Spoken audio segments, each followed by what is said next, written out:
You can get creative with a novel, a TV show, or a movie, but history books, that's not supposed to be fan fiction. A scholar named James Sweet caught hell for calling them out for doing just that. He criticized a phenomenon known as Presentism. It's the belief that people who lived 100 or 500 or 1,000 years ago really should have known better. Bill Maher here with the quick reality check. If George Washington were alive today, he'd be sipping an oat milk latte in Brooklyn, posting his avocado toast on Instagram. Imagine expecting a medieval knight dodging broadswords in 1150 to worry about whether his tweets might offend people 800 years in the future. Who doesn't have moments from your past that make you cringe? Who hasn't said, I can't believe I said that? I can't believe I wore that. I can't believe I thought that. I can't believe I did that. You ate dirt. You tried to be a white breakdancer. I read Ayn Rand. Yes, because we hadn't then grown into the persons we would become. And humanity writ large is just the collective version of that. Look back at your own childhood for 5 seconds. Bill Maher included, we all believed stupid stuff. You actually thought sea monkeys were an underwater royal family. If a modern jury judged your character today on the worst decision you made at age 10, you'd be doing life without parole. Did Columbus commit atrocities? Of course. But people back then were generally atrocious. Slavery throughout history has been the rule, not the exception. The Sumerians, the Egyptians, the Greeks, Romans, the Arabs, British, the early Americans, all the way up through R. Kelly. I've said it before and I'll say it again. Humans are not good people. And the capacity for cruelty is a human thing, not a white thing. That's the truth. The way modern revisionists talk, you'd think the New World was one big peaceful rave until the Pilgrims showed up. As Bill Maher keeps pointing out, gladiators stepping into the Roman Colosseum were worried about tigers ripping their arms off, not checking for gender-neutral signage.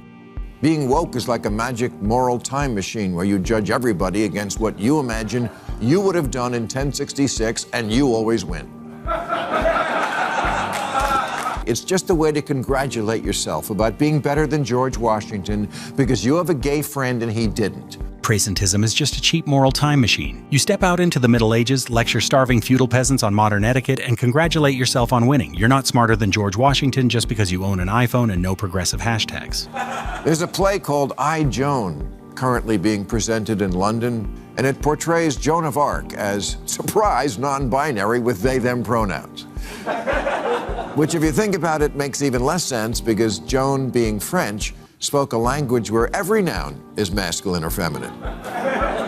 Joan says in the play, I'm not a girl, I don't fit that word, as if she's a character on Euphoria. Joan of Arc did wear pants, but that's what the soldiers wore, and she was soldiering. Joan of Arc wasn't executed by the fashion police. When Joan of Arc put on heavy steel armor, she wasn't making a statement about unisex fashion. She wore it so she wouldn't get run through with a lance. We have her trial transcripts from 1431, and as Bill Maher noted, not once did she complain about getting misgendered. She had bigger fish to fry. Her trial went on for over 2 months. We have the transcript, and not once did she complain about being misgendered.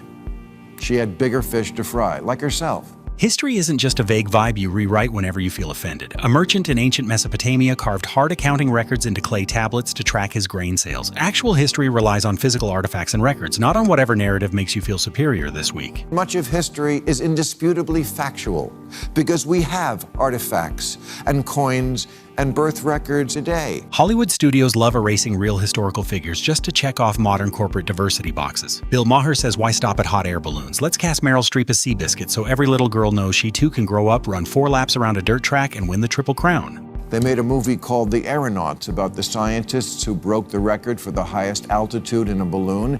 In fact, they were both men. But the movie made one of them a woman because, as the director explained, representation is important. Women never get enough credit for the things they didn't do. I think Meryl Streep should play Seabiscuit so every girl will know she too can grow up to be a racehorse.